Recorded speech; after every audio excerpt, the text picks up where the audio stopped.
eddisa eri Makerere, erimu amawanga ga buli ngeri, erimu abazungu aba buli kika, gattako abayindi aba buli ngeri. Nze nali ŋŋaanya okuva gye nsoma, naye mu ebyo ekkanisa nja kuyingira. Mulimu amawanga ga buli kika, Yesu akuyita agendayo olabe.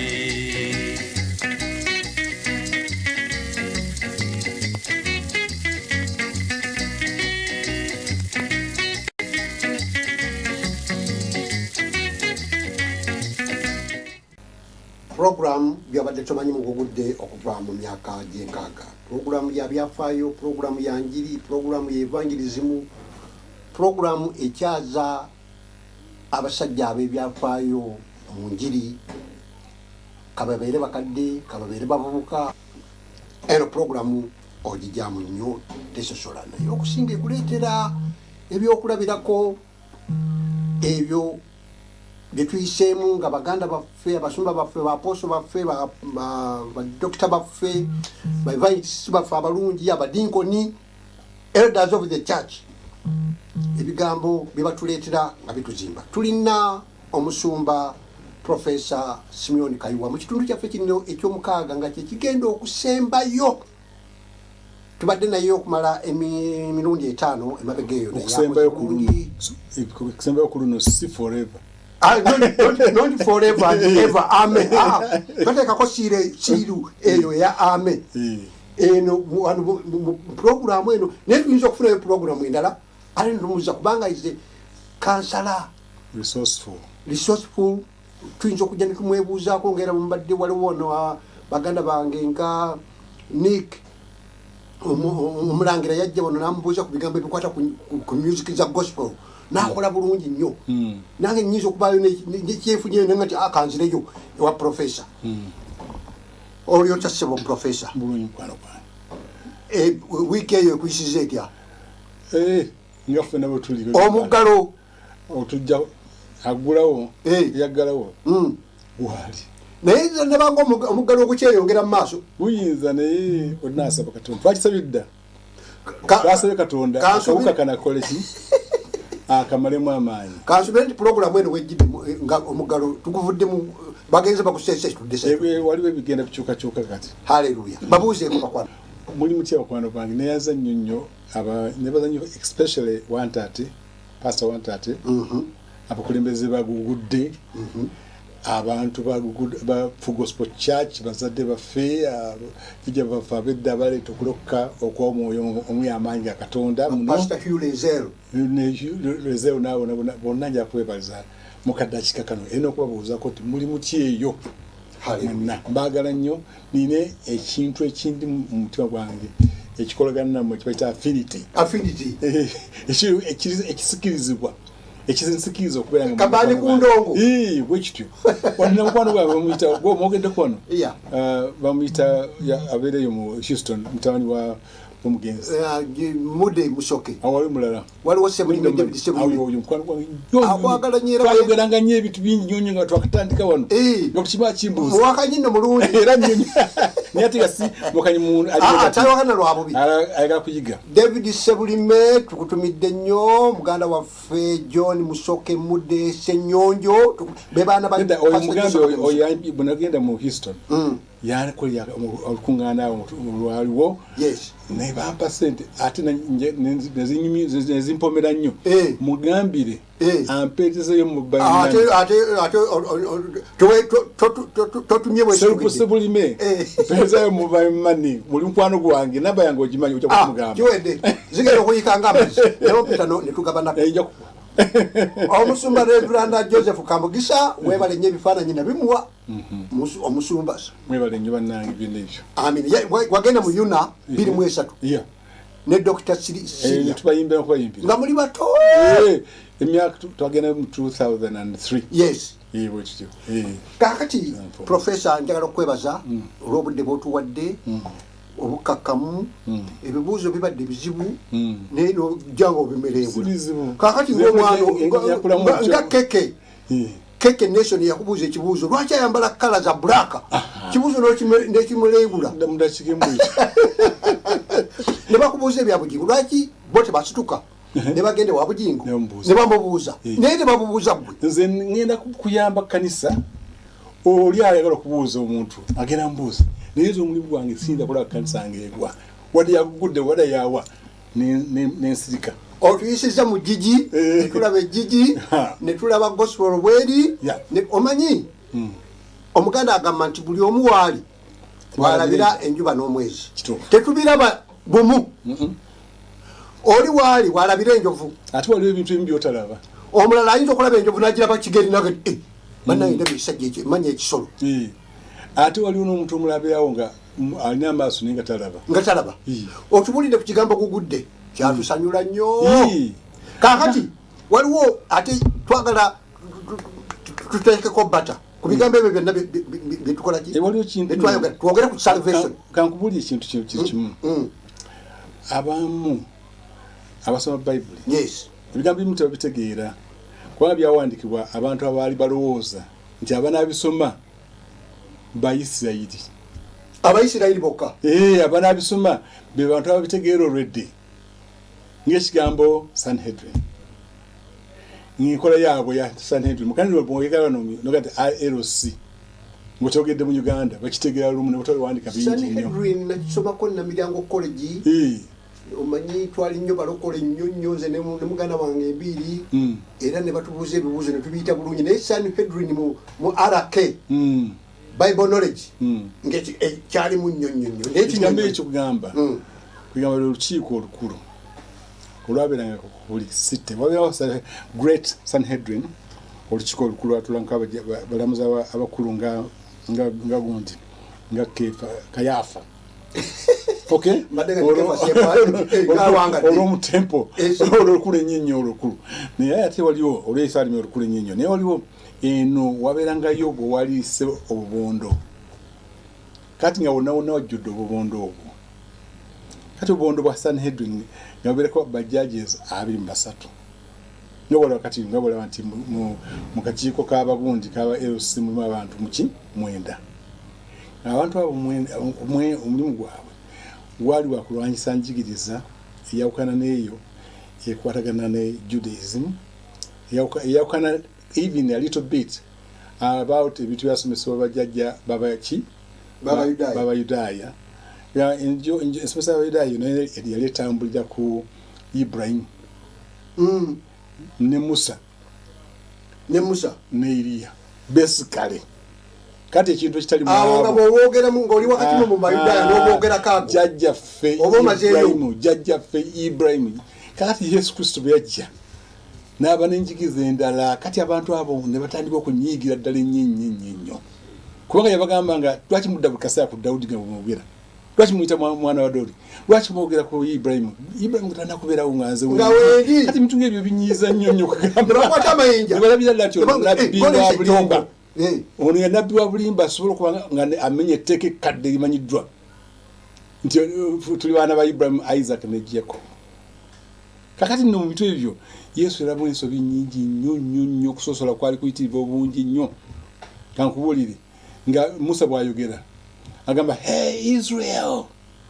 God is one, the Lord is God, the Lord is one. Katonda ali omyeka naye nga agamba Bayisirayiri bokka. Kati ffe ate lwaki tetugamba nga tagamba world n'agamba ffeffekka naye ate era ekyo Musa tomunenya kubanga Yesu bwe yajja wayogera ku jiji juzi Yesu bwe yajja ebyo byonna ebyakomekome n'abikutula kakati n'atusembeza okyakati awo nno ejiji eyo bwotegedde obulungi ennyo kakati awo world weyingirira Pawulo okubulya abagentiles abantu bonna ne bayingira okulokoka naye nga system banayita mu system ki banaafuuka Bayisirayiri banabeera circumcised bananga wanga ebisolo ebintu ng'ebyo nakuba amayinja nakuba kuleete kubeerenga banakuba nga amayinja aboonoonyi abagala kujja ewa Katonda kati Yesu Kristo ebira yali amaze okukola ki okubikwata kwada okubibojjabojjamu n'agenda ng'abitereeza ate endi enjigiriza ya Judaism nga terwanyisa muzimu direct no kipolaba nti ne Sawulo yali bwe yabanga aliko ekitu ekimukyamyeko bamuyimba buyimbizi biyimba bamupira nanga Daudi nakwenanga nateera kati ebiro bino bwe nnyimba oluyimba lwaffe bafiiri suuti tusobola kuba tuli mu Yesu Kristo eruli mu Yesu Kristo ate lukyanye ekintu kyaki kya Yesu Kristo kati kyokola bayagenda n'eri omukazi oli omulogo ng'omuntu omulokole wa Judaism asobola okugenda mu balogo basamize yakyobola bwenalokoka butwaloka ffe ekintu kyetulwanyisa ye Christian okusamira at the same time nekyerasangawo wano kubanga nze ku mbaga yange yambuli yali mukulu nnyo Disney Bika Mulamba nangamba bw'otatazaala mwana ajja kutwala omusamize nagamba nze kubika yatubuuliriza ffe koze Vika aba alina kukola ki omukulu nnyo representative of Christ mu church Vika means to represent representative kati omuntu arepresenta Yesu Kristo nungamba ate bya sitaani yakubakama yakola ki yatugamba fena batugambira wamu nga bali ku mbaga batugambira mu kutubuulya abaze okubuulirirwa okubuli counseling kiyatugamba saagala kumukulisazinga sikusanya muntu ne kanisa sijikulisazinga naye njogera ebintu abantu baba tebategedde kakati entambula efaana bwekyo si ntuufu kati newabeerangawo mugundi mu Isirayiri buli kibuga nga kiriko Sanhedrin ne kanso yakyo ng'omulimu gwakyo gwa kunoonyereza ng'egye banaasobola cleansing Israel of false prophets. Banabya bobulimba. Omuntu yenna nga bw'anaabuulyanga ekintu omusomesa yenna rabbi najja n'asomesa ekintu ekyenjawulo kwekyo barabbi kibamanyi kye baayiga kaakati nga balina okumuwakanya era abalwadde bonna Yesu bwe yawonyanga nga barabbi bayimirira abantu bonna abawonyezeddwa Yesu Kristo n'abawonya n'abazuukiza ebyakoleddwa tebyakoleddwa mu Katonda ebyo bibye era byabadde bya sitaani naye ng'omuntu abadde omulema atambula nga azukira ofakoze ki kati awo ne batandika okumuyita ki false prophet ate ekyasinga okusinga ennyo okunyiiza abantu bekulaba nti abantu abaali okuttibwa amayinja babagenda okubatta amayinja bakola ki yabasomya kubanga ye kennyini maama we yali agenda kukuba amayinja malayika kyeva agamba togoba mukyalawo oluuto lwaki lwa mwoyo omuntu gwogoba muli munda ayinza okubeeramu n'omwoyo omuntu gwokuba ejjinja ayinza okubeeramu n'omwoyo nga totegedde bonageera amateeka obuteeka kyova olaba nze ku lwange sikritisiga anybody Katonda yamanyi byakola omukwata mpola Yesu Kristo bamugamba gundi omumaleka yamugamba Yusufu nti kikwata empola yali agenda kukikwata mpola naye ng'omutukuvu yali agenda mugoba mu kyama era sitayire eyogoba omuntu mu kyama yali nnungi yawonya omukazi oyo kuttibwa singa twali wa street out nga si mu kyama baali badde basse Yesu Kristo n'olubuto lwamu oli mulimu abasumba b'ennaku zino alina kye yakulengeddeko akati gwe va mu kanisa yange genda ayita kanisa ye tulina abasumba bangi abatugobyeko ate waliwo n'abantu mumwe mwazaalibwa abakazi abatali bafumbo naye ate gwe n'obaayo ng'onobeera nabbi Katonda kyavaako mu lubuto lw'omuntu oyo eyayenda alyoka akuzaale naye ekyo tekikakataku ng'abalokole tuwagire nti embuto ate totta togamba nti omuntu ono tumutte mukwate empola muyita ne mukangavula atwashisha mungu kiboko no muyite empola mugambe ensonga gy'okoze ekyama naye wene yeewa Katonda nja kuyamba sigala kakati akulaba ku Google TV alabanga asisitira ayina ekisa ekingi olowooza Yesu Kristo kintu kitono nnyo okumukuba amayinja n'afa ngali mu lubuto lw'omuntu okiwulira kyeka wali ebintu ebimu by'oyinza okukola nga okikozedde mu mateeka naye ng'osobezza kubanga Mariyamu baali mukubi bali musi yalibadde ateeka okuteeka okufa naye ng'ekiri mu ye kitukuvu okiri fena bajjajjaffe tebali batukuvu singa bona bazala ekitugu intu bazala tufabutu bazala sana ekitugu kasumbe kayingo kakati no Sanhedrin zinozala ya mwalimu ekitundu nga zigenda sambula guru ne appeal ne kula kubwete kutwala ku top kati no Yesu Kristo nazo musango mtu bati bayimanyi bye butuso mu Bible ebyabujo tutegeera ne nga omusango gwe yazza bali otekaliwa sawa bayita Birkat ha minim ye muntu omwononyi oba cult bagita minimum kiri bululimi kyolo Rebrania minim ye minimum ye gundi ye cult leader. Okay, kati omusango basabange sala onakulamba emirundi esatu nga abantu bonna abatakyamye genda na Yesu Kristo n'abantu bafana batyo babakolimira emirundi esatu olunaku. Kakati bamaze okubakolimira kakati ne bakola ki ne bagoba mu yeekaalu. Kakati bagwa mu yeekaalu ne babasaka etteeka distance social distance oba distance ngabiri tugakwati no futi mukaaga omuntu ne tasana wadde kugenda ba members ba family ye kasavumbulwa nga yagobedde oyo omusomesa kubalowooza nti mukyamu asukiza abafu katonda yayagadde babeere nga bafu oba a challenging agamba nti katonda kitaawe kyanyega basandurini nyonyo nebukaba nekiteka nti omuntu Yesu Kristo ebintu byonna byakola byanyiza eggwanga lyonna manyi nti ba Sanhedrin abaali bamubuulyako baali bajjula eggwanga lyonna buli kibuga nga bajjudde. Kakati awo kyekyavaako okutibwa kwa Yesu Kristo bwe yafa abantu balowooza nti awedde. Ekyasinga okwewuunyisa ennyo Pawulo omu yali asomesa ebintu bino omu ku Bafalisaayo ab'amaanyi abasomesa ab'amaanyi abayigganyi abagendera mu mateeka gano amayitirivu ag'ekitiibwa ennyo. Kakati oyo n'agenda avaayo n'asanga Yesu Kristo naga onjiganyiza ki akantu ako njala okwebuuza onjiganyiza ki oludde ng'onkyojja kikyo mbaddeko sagana mateeka ga Katonda ge mbaddeko oyiganyisa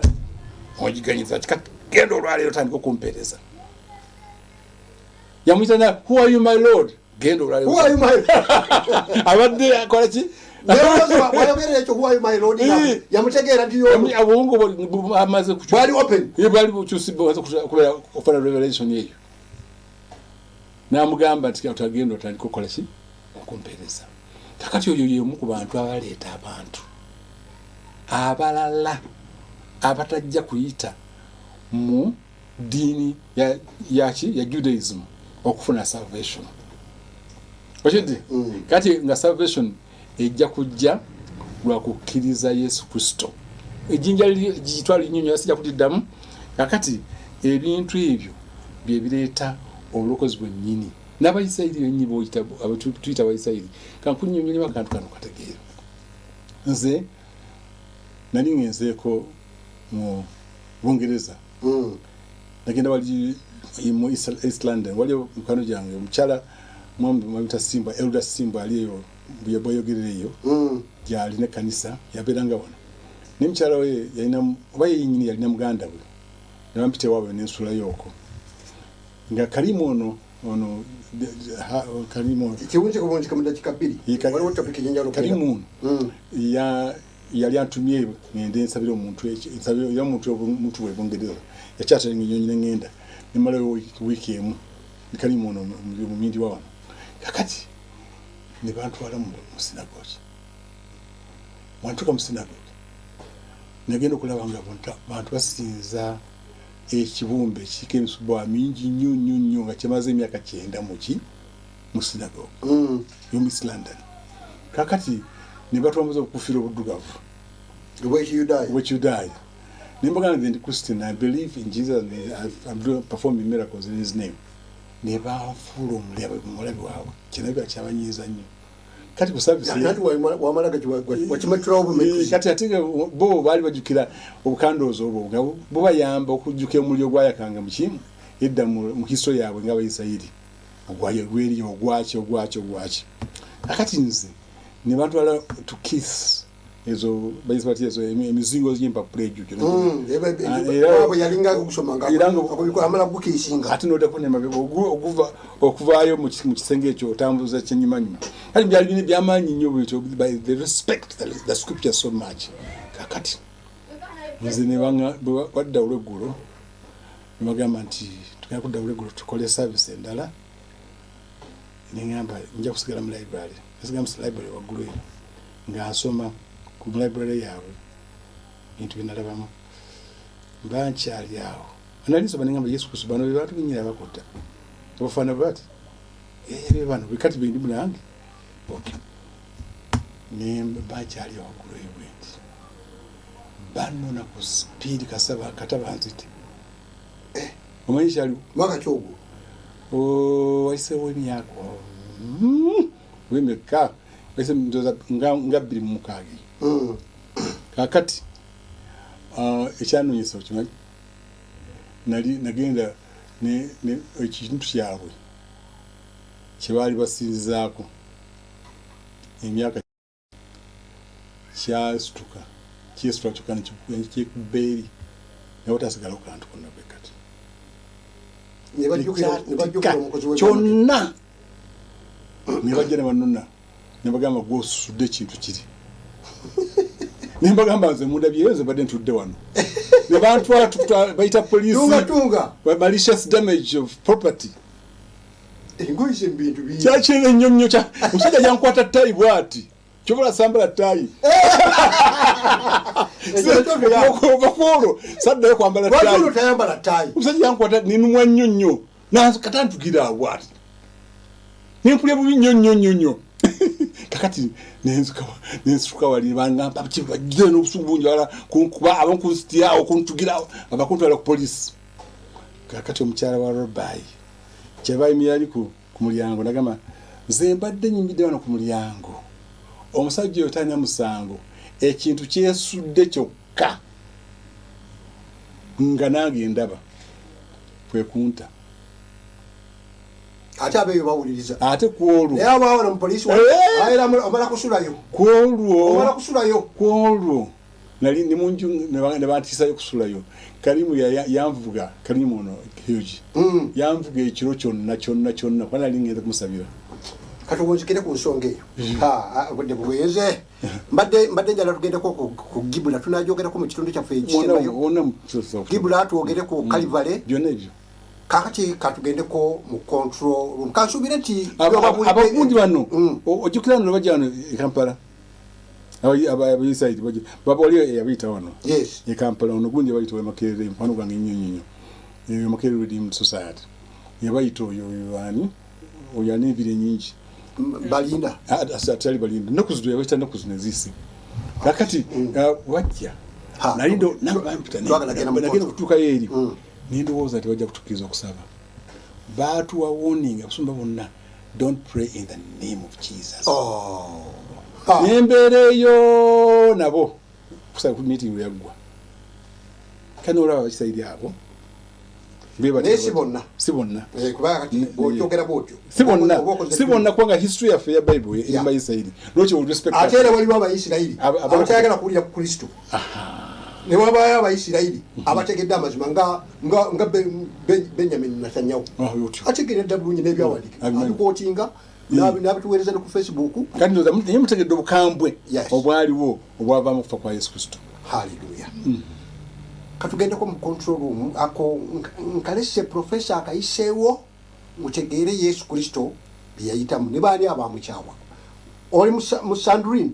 wejjeeyo kiriza erinnya lya Yesu Kristo akawungizika leero. Katukomewo mu kitundu kyaffe ekyokubiri. Control room. The corona situation has left us with few options. For businesses working out of town,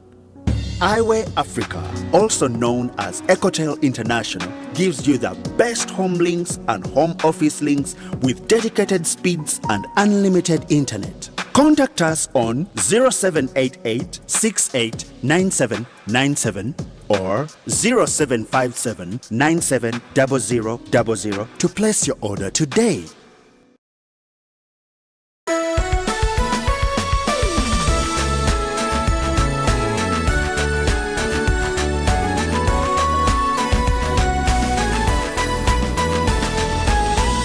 Gugude TV, lighting your soul. Gugude TV erungamizibwa ekitongole kya Uganda Communications Commission. Webale nnyo mukwano gaffe muganda waffe mwanyinaffe okubeera ku Gugude TV emulisa omwoyo. Amanya Sande Yusuf Mukasalu w'amanga ndi ne mukwano gwange Professor Simeon Kayuwa wano Namirembe Christian Fellowship. Twogera ku bulungi bwa Yesu.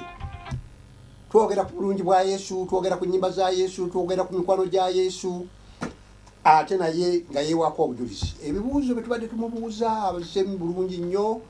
Kaakati Professor, munnaffe oyo akategattako mubuuzeeko. Muli mutya bakwano bange. Bwembala okuwuliriza ebintu byaffe bino. Ebintu byaffe ne Sande. Haleluya. Tutindiga olugendo Gospel of Power. Era mwe tujja emboozi yaffe eno twabagamba nti revival tetandise myaka gya nkaaga gyokka naye yatandika mabega eyo nga Katonda akozesa abantu abatali bamu. Musumba Kayuwa y'omu ku banna revival nga Gugude tuletedde revival ey'amaanyi mu myaka gy'enkaaga ate mu myaka gy'ensavu naye n'atandikaawo. Simanyi yatuyingiza mu myaka gya 8, simanyi mu myaka gya 9 naye ba revivalist bangi njiri tobamalayo kubalira ng'asinga obukulu ya Yesu Kristo bwe yatujja mu ddiini n'atuleeta mu njiri enzijuvu eyo yali revival y'amaanyi nnyo. Ate zibana bayimbi bano to God be the glory, great things he has done. Baddanyu olulidi nabala bona aliyo kola sabo bona amene kibakola. Omukyala ayitibwa Gibla yali mu Katuliki.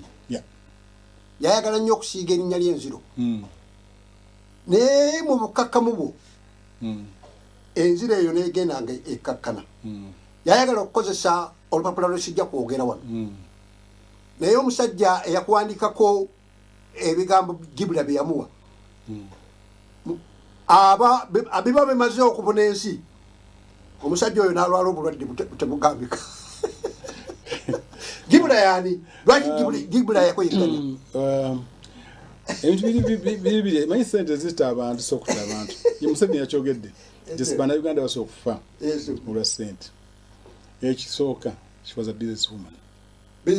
but he was white. He was white. British. American. Kati bamulagirira bulagiza jawandike ku musajja gwomanyi mu Uganda alabye ebyamugere by'amaanyi nnyo. Kakati yajja mukono yange yamulagira n'amuleeta omuyita Peter Bar. Kakati batuuka wano ye yali munzenga ndaba mu ssente njerere nga tandabamu nti nina ene work gwenkola ogwa Katonda. Kakati unokusooka yansupportinga nnyo in the first place kubanga amanyi ajja kuntwaza yantwala ku TVs nyingi BBC international gyesayogerako.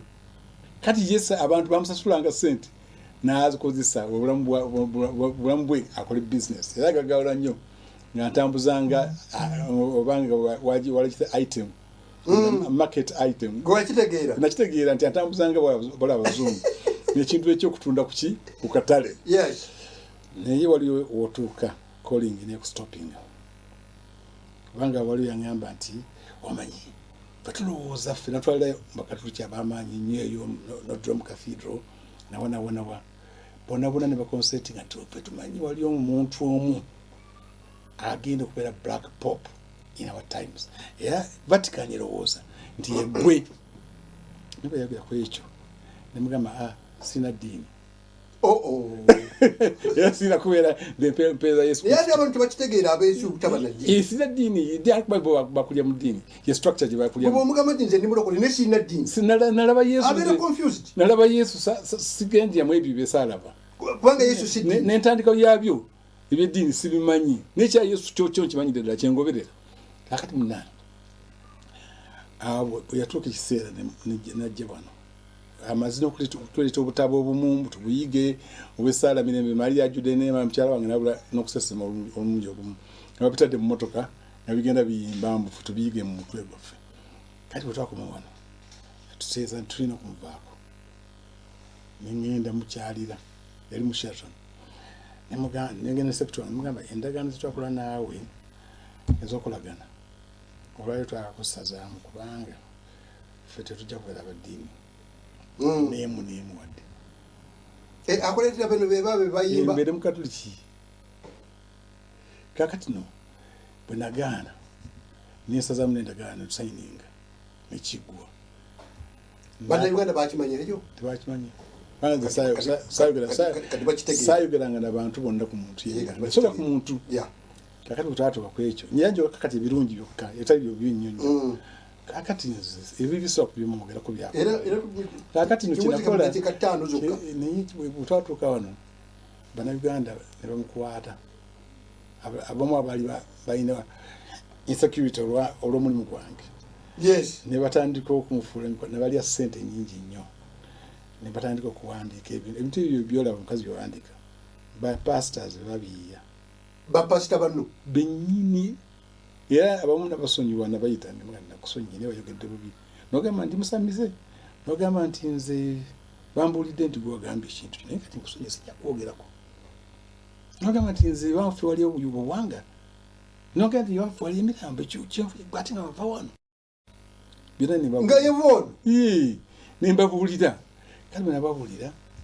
nembasonyiwa era sijja kubogerako nabagamba sigenda kubogerako ekirungi omusumba Serwadda yakuwa Dr. Serwadda yakuwa omwaganya nenjogera Alex Mitala yali aku interview nga noyogera bulungi nnyo Alex Mukulu oyangamba nti professor nsonyiwa nange nsobya nange nasobya nendowooza ebintu abantu balowooza nti bituufu binakola nabikola ng'omuntu abantu banzikize okubeera omuntu ng'abalala kati Serwadda tukolagana nnyo Dokita nga bwakugamba bwe yangamba bw'atyo kuba waliwo akatundu ke nasomamu kalinga nga yali ayagala okukkiriza naye oluvannyuma n'akyuka twayogera wano yajja tutandika nekibiina ekyo ekipya kyalina baffe nze naye praise God tewali mutawanakamu tuli very friendly mwagala nnyo kakati bino ebyabannamawulire okugwa mu studio byogerako tukiwunziko kumanga okuba tulina topic wano abantu bankyawe naye kanti kankyogere kakati omusajja omukwano gwange meta Fred Egesa omusajja omulaba ate okola bya polisi ebyo mumanyi ne ku Facebook yajja naŋŋamba Ogesa nkulamusiza nnyo mu Facebook mukwano gwange nnyo ayogera nnyo ku bya security yajja naŋŋamba ndina mugamba abikola ebyo yajja naŋŋamba nti tugenda kwogera kenkya tikuki tugenda kwogerako ku MT bajja Monitor FM omukyalo oli asasudde sente nyingi nnyo nazuwa managing director $10 abantu bagenda kusharinga kono na linnya lyo yajja kwogera nga ava eri ku Rere mu America for 2 hours ne mugamba ikisa lwaki nze tebapise nange nerwanako kakati ngati oli agambye mbu ye nga program erwaninga nga ye bwayagadde kati abateekateeka kati sokolera bunene kwatwa omuliro nakatabo nkalira wano okutambulira wano magazini ngobirwisa kenera sika kutegeere kati wampita ni mugamba gwe nze nga batampise ngina ngenda kusindikayo omuntu wange abeereyo mu meeting kubanga Bible yetugamba nti bamalayika bagoberera abantu abo abasika bw'obwakabaka bwa Katonda batambula nabo kati omukwabo kamuwerezeyo ayogere ku lwange kati baba bategese bahalirira omuzungu omu mu America sawa nyazo bozatu bayingira bati studio ne kwato omuliro tuwasigala ku kantu konna mu studio wadde kakati olinaga no tuteekwa buteekwa okola program eno ne baddamu okukikitana kakati baba bakikitana bagenda okulaba nga bakulaba kakati nono nago yalidde sente nagwe eri wansi nagwa ngali shocked nyonyo natwalibwe ebibaga mutwayo olule tugenze ku Kaiwa University kiyu naye nga tutunaba kugenda Kaiwa University nakugandi nalole ebitabo ebintu ebyo by'omuliro sinza kuyita asiko okuyita naweerezayo muntu tuli mu myaka ebo tuliba tukolera mu programu ezo endala naye ono ye Professor Simeon Kaiwa Mwesigwa Male eyalaba Yesu Kristo mukwano gwa Yesu sebo njalo kutonderayo ebitabo bibiri eyanziza nnyo ekitibwa Encyclopedia of America Business History and Biography ebiri musibimanyi banayi nebaza mbadde nakyo okumala emyaka 2 ekitabo kino aba university tebaliwo olwaleero naye kambi receiving nga chancellor wa university ku lwabwe yes bagiyita Encyclopedia of American Business History and Biography. Yes. Tukwebaza nnyo olubitabo bino era abaana bonna bonna bayita registering as soon as opening when the iron and steel industry in the 19th century. Okay, kati ngebyo abaana batukolera amabaati bochemi tayimbwa insika lwetuse tuyetaga kudipeleka kwa bazungu. Yes. Ekyo bobale nnyo. In the name of the Lord Jesus Christ. Amagezi gonna tukwebaza. Amina. Gotwaddera katula kwongera mukisa. Eso. Olaba ebikifaanana gospel is the best. Era bazukulu bange bado bagabulyeri ba Isaac bali jona okusoma tobasasuza tujja kubawa basere kakati mbadde njja kwogera ekigambo kimu ku kintu ekya university waliwo abantu university kyenjagala kubuuza ojja kiwumba bumu subject sizosomesa ezisikiriza abalokole okujja okusomera mu university ekikulu ennyo ensonga ya Texas University twali mu America eyo yes mu university mujali nsomesa bali bagita Latin University of Theology mwali nsomeseza nsomesa eyo kakati njafukia professor yeso kakati no nibangamba nembagamba njya kutandika university mu Uganda nembagamba nti kinja kutandika njya kutekewo academic program platform yes mwetusobola okusomera okutereeza ebyasoba mu philosophy ebyasoba mu philosophy ensomesa y'entegera y'obulamu kakati nga sociology yo era ebangerya enkolagana n'abantu mutukolagana n'omuntu n'omulala psychology kigala magezi engeri omuntu yatambulamu kati nga bwendaba waliwo ebintu ebimu ebikoli munda ebyo byolowooza byegwe ne butabyogera ku maaso g'omusolo okubiraba psychology munjo kati no ekigenderwamu nga twagala tuyimire ku platform nga olina degree eri recognized by the world eri abalokole n'abatali balokole nga degree oba PhD nga eri recognized ku platform gwosobola okwagiwinga nga olina all the wisdom n'amagezi gonna ge balina era nga oli authority mu area eyo eyaabwe gye bali mu authority kati nga twagala tubeere nga university egenda okuwakanya ebintu ebitali bituufu byebaleese ku ntegera y'abantu ebitali bituufu nga siyaga byonna binoonyezako nebimala nga biki ebibinjawulo ebitali ebirinyisa Katonda okubeera nga yali yatonda ensi n'okugyawo ddala endowooza twava mu nkima kati wakola research nene nnyo kati abaana ba university ngaawo bajja mu university yaffe balina okugezaako okunoonyereza twavaawa okusobola banatuka Katonda yatonda nti something nti something ekitaliiwo ekirabika ng'ekitaliiwo kisobola okukola ekintu ekiriwo kakati Katonda atalabika bw'ati mwe mwava ebintu ebiriwo is a self-existing God omwava fefe nabaliwo kakati ngekyo that's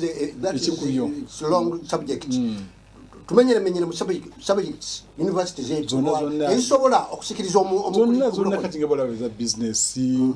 eza computer eza tugenda kusomesa ne ku public health kusomesa abantu kubanga abasawo kugamba naye bingi nnyo bifaanana bwe theology mwali of course theology mwali wabika bibiri waliwo ayita mu National Council for Education waliwo ayita mu United Graduate College and Seminary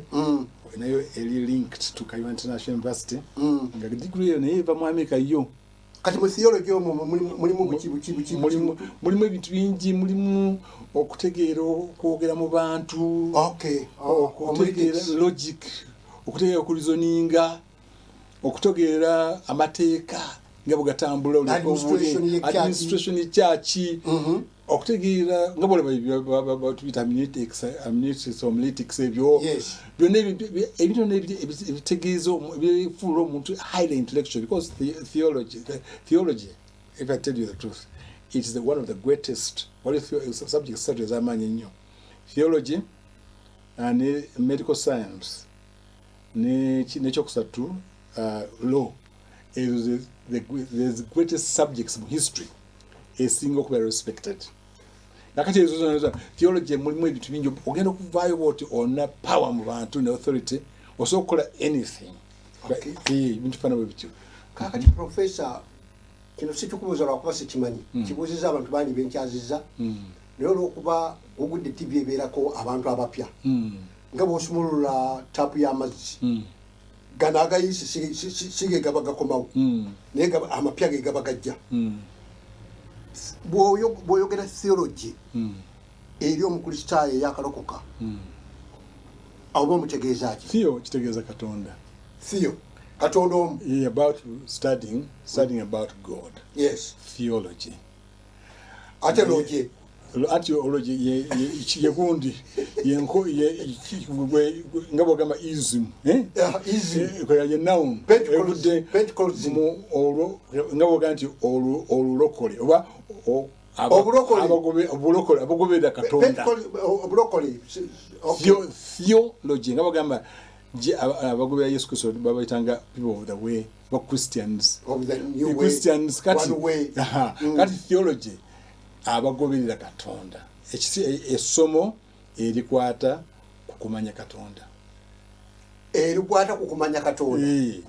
yekintu ekyo depth ey'amaanyi basitande nabona ekyo nakyo yakinziramu bwatyo kitadde essomo erikwata kukumanya katonda ate ebuziba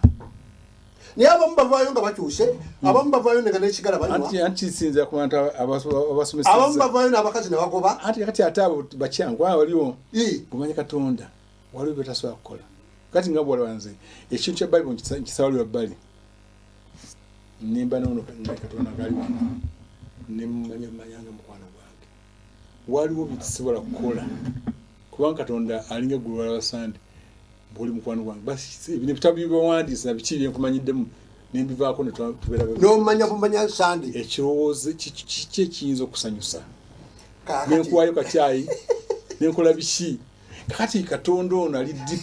ali deeper than just a word katonda bw'omusomanga essomo takuyamba katonda oteeka okumanya amaanyi ge nogadipendingako katukome ku ekyo kya university webale nnyo okuleeta university mu Uganda mukama akuwa omukisa egulawo ddi nti kati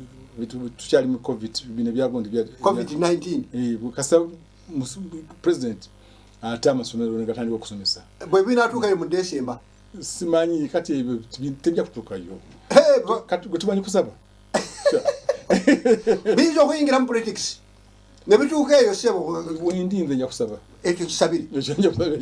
kiki kyamagero kikyoyinza okwogera ku Yesu ekikulu ennyo mulamu bwange ekiyinza okwewunyisa omuntu n'oluvannyuma kyogereko osibule mikwano gyabo oba sobola okubigatta nebiranga bisatu naye nga wamu dakika emu yokka ekisooka ekyasinga okuneewunyisa ennyo olumu lwe nalaba Bin Laden ng'agenda kukola ki kuttibwa abantu bonna baali wano mu kyaki n'abazungu naye mbagamba ku lwokuna luno naloosenga Bin Laden atiddwa ng'ali mu kizimbe waggulu tiwamulabye otya nti nayimidde waali nemugalekera okola n'abantu ba Kristo natawanze simumanyi nange nze nsiiba biki amugwe ne kuba waggulu lwakyuma n'afiira waawo kakati nemwana ejja kufa kulujja ekirooto kya Bidinali okufa kyava wano ninga abazungu n'abantu bonna bali mu kanisa ne batya ne basijiikirira kanisa kyeyo eneyo n'emirembe Christian Fellowship yes lwaliwo Monday kati n'abazungu bali baze kusomesa wano bali bangi British people ne bana Americans abamu kati tuba tugenzeyo ku Java tugenda kulya kyagulo wali mu Java boyogedde ku Java n'ezijukira firimu ya Hosbon Java Harvest kati olwatuuka eyo eri walimu nga kunakumatya twagala nga announcement eyita Bin Laden afudde abadde mu kizibe obugi ekyane munyisa nnyo anti abantu baffe wano bazibu mu Uganda ate si bazibu tubanenya bwe balaba profesa nga buli kimu aloota kiroote baga nti sekalootera afaanana atyo oyo anti siroota bitaliimu ekintu ekituufu kiteekwa okubeera prove tukiyita mu kusoma tukiyita truth logical truth kasite ekintu kyoyogera n'okyogera mu advance okay nikyembadde n'okugamba nekibeerawo ekirooto kiba kituufu ng'okyogedde advance erisande olisande naloose nekibeerawo n'okinyonnyola mu bantu abangi kale naye bwe kimala okuyita n'okyogerako tekina nsonga lwaki tekyogera kati no kino n'abantu bonna baali bangi ekyo kyekizizamu amaanyi kati oyinza okwogera ku mannya gaabo abaaliwo bw'oyinza okujjukira bonna bachurch bonna baaliwo bonna bachurch bonna pastor Kamya mukyala wange bonna pastor Kawungezi buli muntu yenna gw'oyinza kulowooza n'oli oli ali emabega ga kamera yo doctor oli bonna baaliwo Dr. Derrington omuyimbi mutwe kufaananyi kye bonna baaliwo kakati ekisinga okuntiisa mu njagala ekisembayo kakati ekintu ekyo bantambuza nali ngenda banambuza Pentagon enkadde eri ne banambuza yonna nakyali eri mu 2000 nentambula nenjirambula nenvawo nengenda nengula ebyuma ku World Trade Center omukyala omukwabo be nali nabo bamita Tex Caladrola abeera mu New York tulina kuwesimu oluvannyuma muceekingako kati ne mugamba nti Yesu amugambye nti ebizimbe bizimbiddwa bana abasajja ebinene bwe biti byewuunyisa nnyo okuba nti temuli n'ekimu ekimukulumiza obukanisa butini bwe buti and there's little faith in the country ate nga baali bava mu America okufuuka mu Bungereza okufuuka Abaamerika kuva mu Europe bajja basaba abasooka okujja balinga 26 ne basaba ensi gye bayita America kakati okukkiriza okwo kwasooka akolera ddawa Yesu n'agamba n'olwekyo bagenda kubonerezebwa agenda kubawaayo maanyi ga Sitaani Yesu yakyogera yagenda okubawaayo maanyi ga Sitaani g'omulabe waabwe mu kifo ky'okubanunula agenda kubaleka bulesibwa ati omulabe bakole ki abakube naŋŋamba nti dduka mangu ove mu nsi okwolwo zaali nalambula 34 kati kulo nga 7 nenvaayo natuka ku airport Heathrow airport twalina Dr. Sia ne secretary wange bamuyita Barbara Katimbo ali mu Boston kakati batuka mu airport nga nzijjudde amaanyi Yesu Kristo nga ndi naye emisere nga ndi naye neŋŋamba abantu oli nali mucekinga in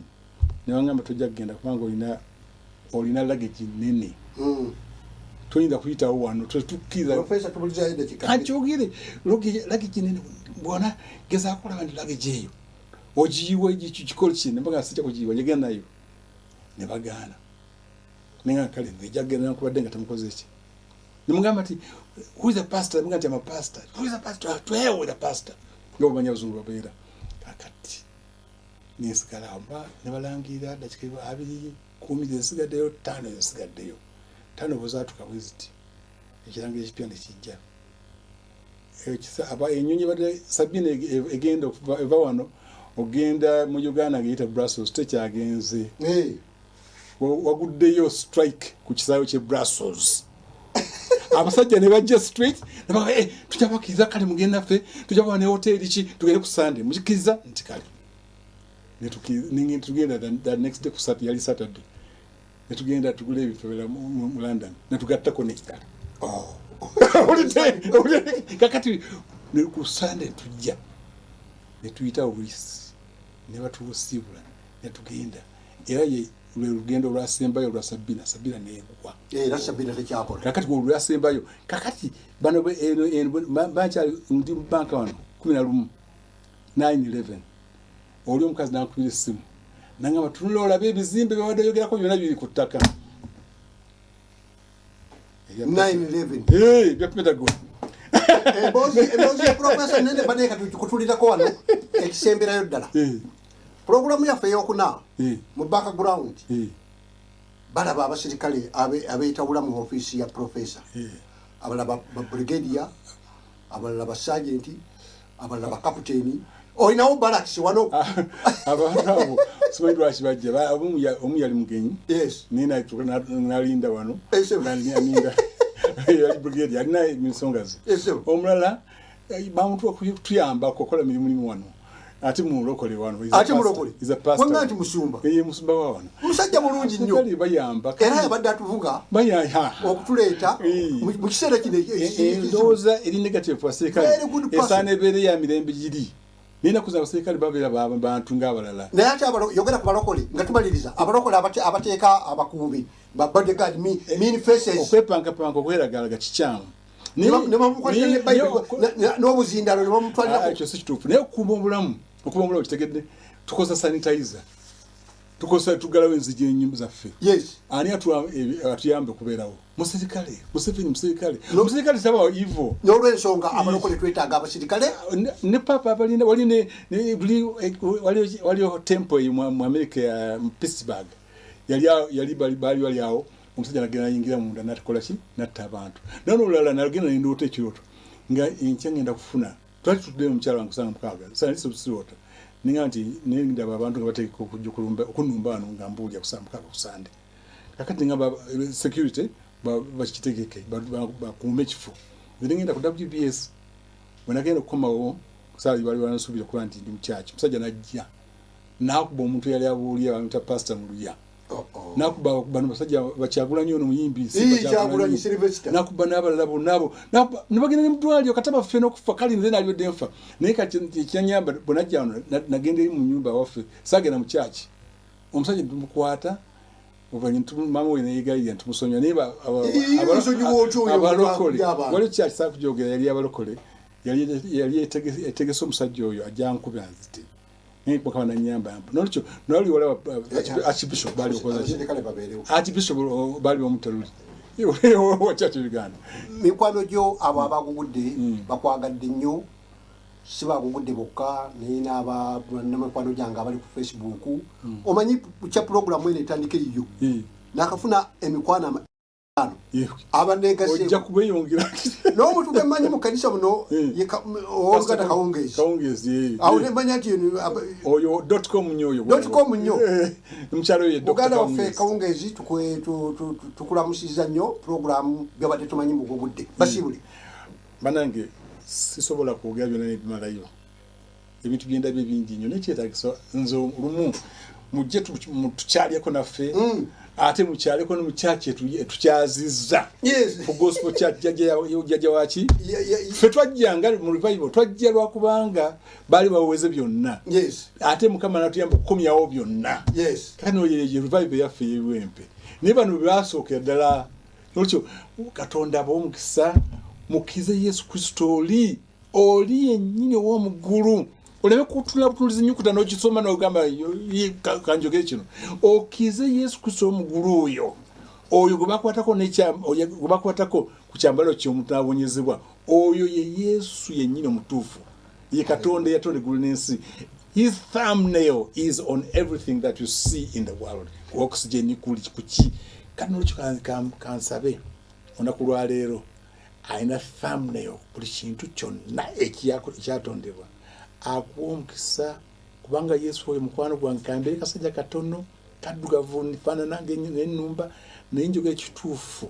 Yesu Kristo mulamu kyali n'olukyo mu linnya lye from my heart I'm praying for you all wherever you are. Katonda bayambe na kino kirwadde kino kiyozebwewo nga boyoza enfuufu n'efuluma awantu mu nyumba ne tumenye emirimu gyaffe Museveni Katonda mumukisa olw'omulimu gwakoze ne gavumenti yonna wamu ne Minister of Health. Haleluya. Tukwebaziza nnyo Professor okubadde musajja muwombeefu ate omusanyufu omuyimbi addamu ebibuuzo byaffe ebirungi ennyo. Yapa amanyo agaseka. Haleluya. Gugudde TV. Yes. TV yanjiri. Yeah. Twetaaga mu supporting mu bya kamera mu storages bintu bingi nnyo go onine mikisa kigenda mu America. Tulete kamera 50. America ekyasobola okugendayo. Osobola okugenda mu America eyo. Okay. Kaneka katika bonna abatuuliriza. Yes. Ffe tusobola kubulya njiri nga tewali bintu bikola. Nga tewali bintu ebyo. Munoki mulowooze kulammwe. Mubeere nga especially musabe bino bitulimu. Amina. Katonda bomukisa. Katudingane nate n'omugenyi ajja ku Sunday jale programu y'omusumba Professor Kayuwa ebadde ey'omukaaga era esembyeyo. Sesembyeyo nga tuteekako nti forever and ever amen. No, esembyeyo omuzungu kyayita meanwhile. Erinnya lya Mukama Luwiki. Katudingane nate ku Sunday jale n'omugenyi Katonda. Muganda wange mali wanta ati Katonda kumukisa. Amina. Yes,